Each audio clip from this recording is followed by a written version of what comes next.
महाराज उत्तानपाद एवं महारानी सुनीति की जय हो। महामंत्री आपसे मिलने की आज्ञा के इच्छुक हैं। हमारी आज्ञा है, शीघ्र प्रस्तुत करें। जो आज्ञा महाराज।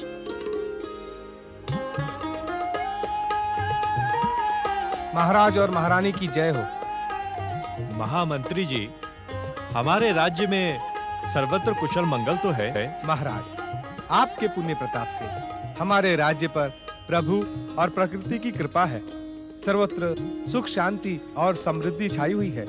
सभी प्रजाजन न्याय और धर्म पूर्वक जीवन निर्वाह कर रहे हैं। परंतु कहते कहते आप मौन क्यों हो गए महामंत्री जी? कैसे कहूँ महारानी, शब्द साथ नहीं देते, जिह्वा कांपती है। महामंत्री जी, आप अपनी बात निर्भय होकर कहें। महाराज, हमारे प्रजाजनों के मध्य युवराज के जन्म को लेकर जन्मा उत्साह अब भयानक चिंता में परिवर्तित हो गया है। हर ओर इसी विषय को लेकर चर्चाएं हो रही हैं।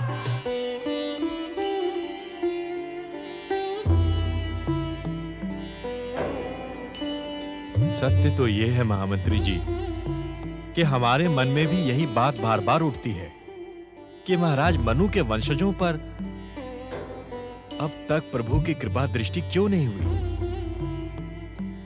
हम दोनों निरंतर प्रभु से यही प्रार्थना करते रहते हैं। महाराज, आपको अनन्य प्रेम करने वाली आपकी प्रजा भी इस समय युवराज प्राप्ति के लिए निरंतर प्रभु से प्रार्थना कर रही है।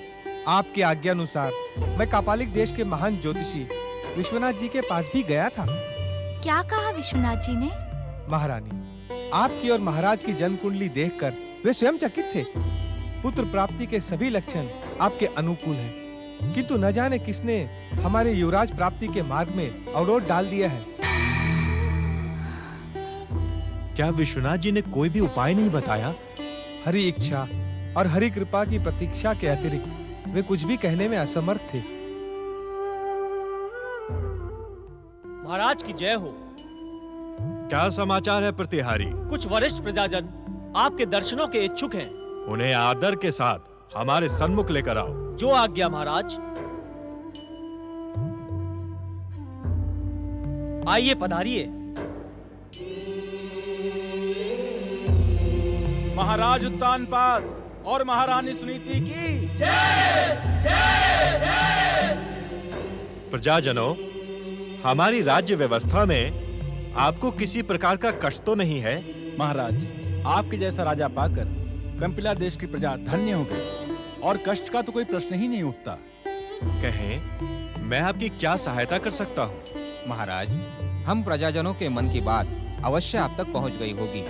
ये ज्ञात होने पर भी हम सब यहाँ आने से अपने आप को वश में ना रख सके। महाराज, हम युवराज के जन्म की उत्सुकता से प्रतीक्षा कर रहे हैं, किंतु अब यह प्रतीक्षा सहन नहीं होती। प्रजाजनों, विधाता की विधि की डोर से हम सबका जीवन बंधा हुआ है। युवराज के लिए हम स्वयं चिंतित हैं। ज्ञात नहीं विधाता हम पर कब कृपा करेंगे। महाराज, कंपिला देश की समस्त प्रजा इस समय जगदीश्वर श्री विष्णु से युवराज प्राप्ति की प्रार्थना ही कर रही है। परंतु आज हम सब आपके सम्मुख एक अनुरोध लेकर उपस्थित हुए हैं। महाराज, कैसा अनुरोध? महाराज, आप युवराज प्राप्ति के लिए पुत्रेष्ठी यज्ञ का अनुष्ठान करें। महाराज, पुत्रेष्ठी यज्ञ की शक्ति से आप अपरिचित नहीं होंगे। हम सब यही प्रार्थना लेकर आपके सम्मुख आए हैं। हमारी प्रार्थना स्वीकार करें महाराज।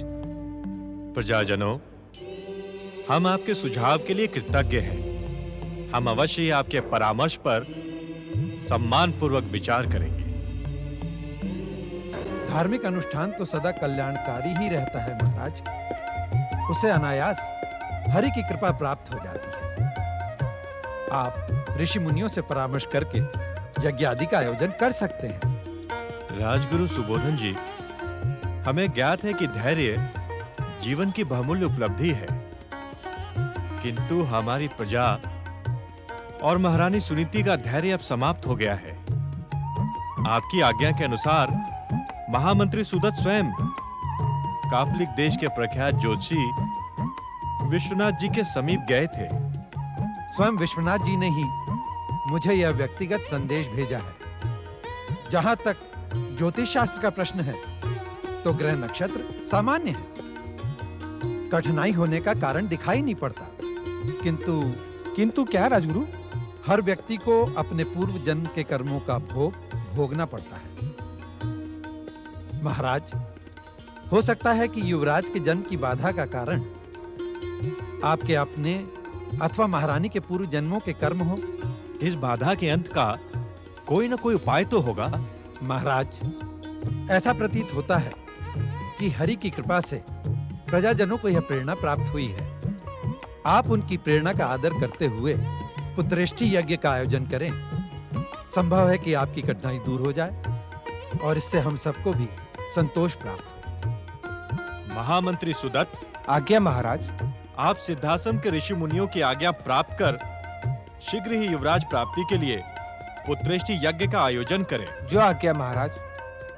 महाराज उत्तानपाद, आपके पिता और पृथ्वी के प्रथम पुरुष महाराज मनु के सत्कर्मों से ही ये पृथ्वीलोक आलोकित है। हम आपकी धर्म के प्रति निष्ठा से भली भांति परिचित हैं। इस पुत्रेष्टि यज्ञ के प्रारंभ में आप अपने कुल के आराध्य जगदीश्वर भगवान श्री विष्णु का स्मरण करें। ओम नमो भगवते नारायणाय। ओम नमो भगवते नारायणाय। ओम नमो भगवते नारायणाय। ओम नमो भगवते नारायणाय। ओम नमो भगवते नारायणाय। महाराज, अब आप संकल्प करते हुए अग्निदेव का आह्वान करें। ओम अग्नये नमः। अग्निम आवाहयामि स्थापयामि। ह्रीं अग्नये नमः। अग्निम आवाहयामि स्थापयामि। ह्रीं अग्नये नमः। अग्निम आवाहयामि स्थापयामि। ह्रीं अग्नये नमः। अग्निम आवाहयामि स्थापयामि।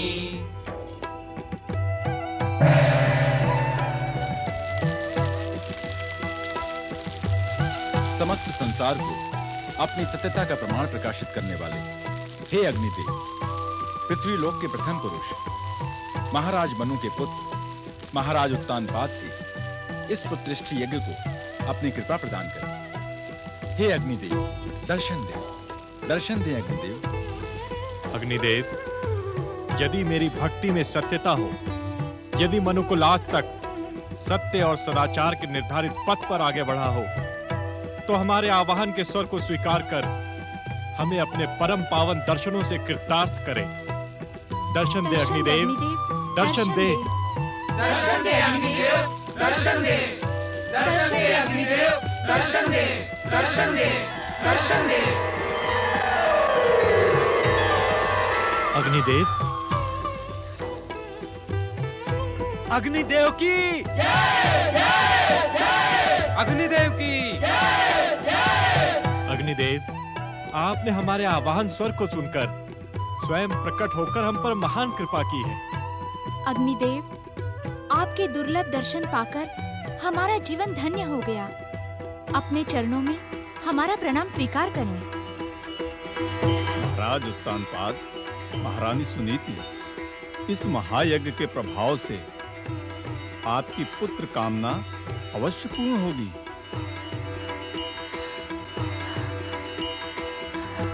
परंतु कहते कहते आप रुक क्यों गए अग्निदेव?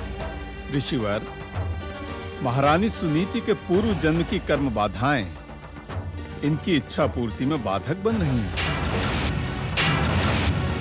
अग्निदेव, आप हम पर कृपा करते हुए इस बाधा के अंत का उपाय बताएं। ऋषिवर, महाराज उत्तानपाद का वंश सदा ही जगदीश्वर भगवान श्री विष्णु का आराधक रहा है। जगदीश्वर भगवान श्री विष्णु की कृपा मात्र से असंभव भी संभव हो जाता है। महारानी सुनीति की बाधाओं का अंत भी भगवान श्री विष्णु की आराधना से निश्चित ही हो जाएगा। आप पूर्ण समर्पण से जगत पालक जगदीश्वर भगवान श्री विष्णु की आराधना करें। जो आज्ञा अग्निदेव। अग्निदेव की अग्निदेव की अग्निदेव का जय घोष और उनके प्रकट होने से उत्तानपाद तथा सुनीति प्रसन्न तो हो उठे, किंतु उनकी ये प्रसन्नता क्षण मात्र के लिए ही थी। उनको ये ज्ञात नहीं था कि देवी सुनीति के पूर्व जन्मों के दोष और स्थिति का लाभ उठाने शनिदेव उनके जीवन में एक ऐसा विस्फोट करने वाले हैं जिसका परिणाम शुभ नहीं होगा। शनि के अनुचर ढैया और साढ़े साती आज अत्यंत चिंता मग्न हैं और उसका कारण है। कितने दिन बीत गए, हमें स्वामी के दुर्लभ दर्शन प्राप्त नहीं हुए। किंतु इसका कारण क्या है?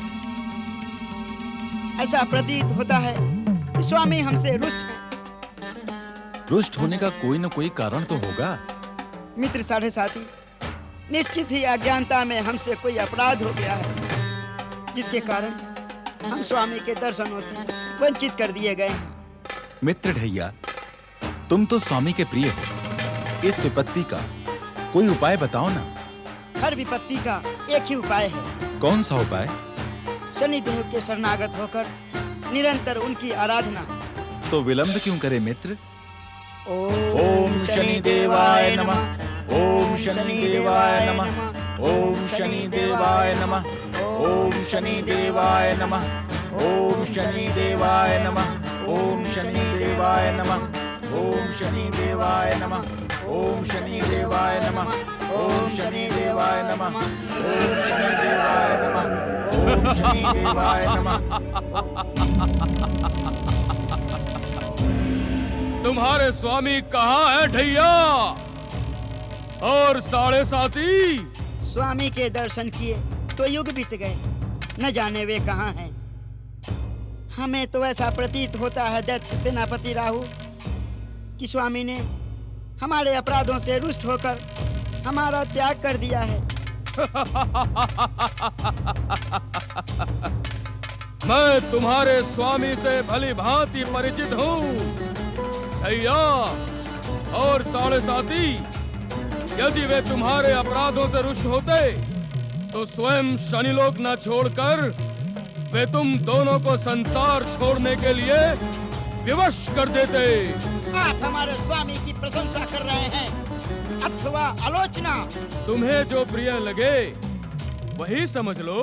दैत्य सेनापति राहु हमसे परिहास करने का दुस्साहस न करे। हम शनिदेव के विश्वस्त अनुचर हैं।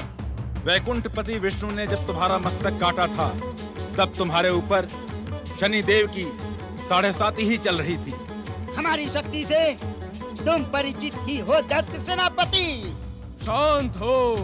शांत हो शनिदेव के गणों। मेरा उद्देश्य तुम्हें आहत करने का नहीं था। तो फिर क्या उद्देश्य था तुम्हारा? शीघ्र ही अपने आगमन का कारण बताएं। दैत्य सेनापति राहु के यहाँ आने का उद्देश्य मात्र विध्वंसक और विस्फोटक शक्ति के केंद्र शनिदेव के दर्शन करना ही है। यदि तुम सत्य ही शनिदेव के दर्शन करने आए हो दैत्य सेनापति राहु, तो तुम्हें निराश ही होना पड़ेगा। हमने कहा था ना कि स्वयं ही हमें शनिदेव के दर्शन किए युग बीत गए। इस समय इस अट्टहास का कारण? शनिदेव के भक्तों, मुझे शनिदेव को प्रसन्न करने वाला महामंत्र भली भांति ज्ञात है। यदि तुम्हारी इच्छा हो तो मैं शनिदेव का आवाहन करूं। दैत्य सेनापति, यदि आप इस समय हमारे स्वामी शनिदेव के दर्शन करवा दें, तो हम आपको वचन देते हैं कि कठिन समय में हम आपके सदा सहायक होंगे।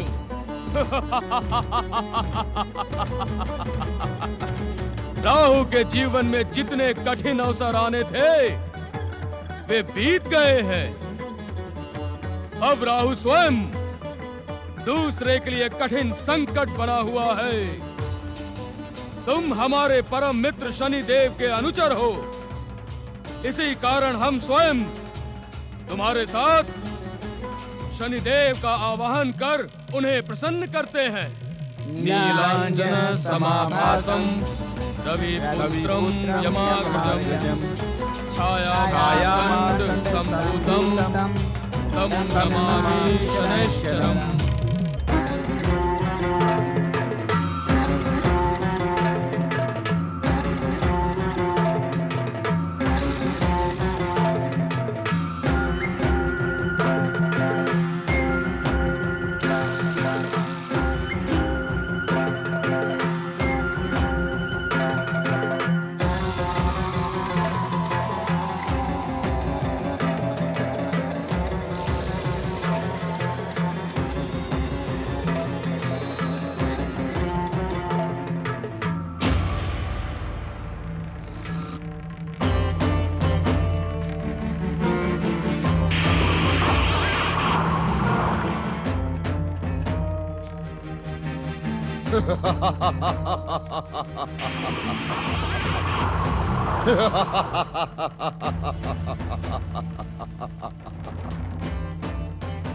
हम तुम्हारे भक्ति भाव से प्रसन्न हुए। ढैया और साढ़े साथी, जो व्यक्ति शनिदेव का जप तप व्रत करता है, शनिदेव उस पर निश्चित ही कृपा करते हैं। स्वामी, क्या हमसे कोई अपराध हो गया था? शनिदेव के सम्मान में अपराध होने के पश्चात तुम जीवित ही नहीं रहते ढैया। हम आपके दर्शनों के लिए तड़प रहे थे स्वामी। जब भयानक तड़प के पश्चात व्यक्ति की कामना पूर्ण होती है, तब उसका आनंद व्यक्त नहीं किया जा सकता। शनिदेव के दर्शन पाने के लिए हर एक को तड़पना ही होगा। क्यों दैत्य सेनापति राहु?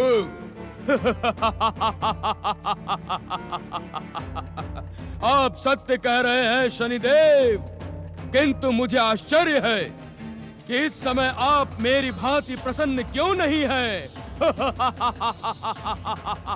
राहु, इस संसार में ऐसी कोई घटना घटित ही नहीं हुई जो हमारे प्रसन्नता का कारण बने।